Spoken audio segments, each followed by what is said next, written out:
Begin tonight with new information in the Detroit bankruptcy case. Michigan's Attorney General Bill Schuette is now joining in the case, but not everybody's he is representing wants him to get involved. 7 Action News reporter Jim Kurtzner takes a deeper look at the possible conflict of interest.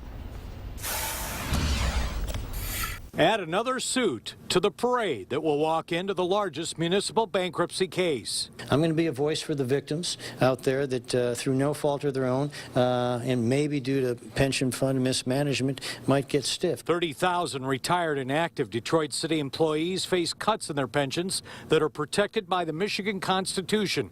3 lawsuits were filed to block the Chapter 9 where the cuts could be made, and the Attorney General appealed that on behalf of the governor and others. And now you want to flip back on the other side of the railroad tracks. I think it's too late. They're in effect saying, thanks but no thanks. We don't want you.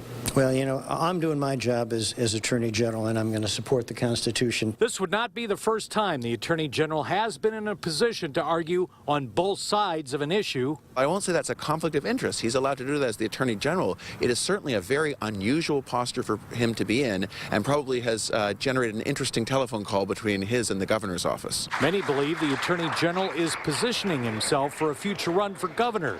Schuette spent a good part of today campaigning and fundraising for Republicans in Macomb County. This benefits the state. Clearly, if they can push this obligation to Wall Street, I think the optics are great for the Attorney General in that he's fighting for the little guy. Another part of this process could hit a brick wall. In this filing with federal court today, the bankruptcy judge is being asked to clarify his ruling last week taking over jurisdiction of state cases.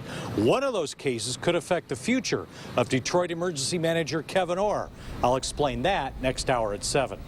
Jim Kurtzner, 7 Action News.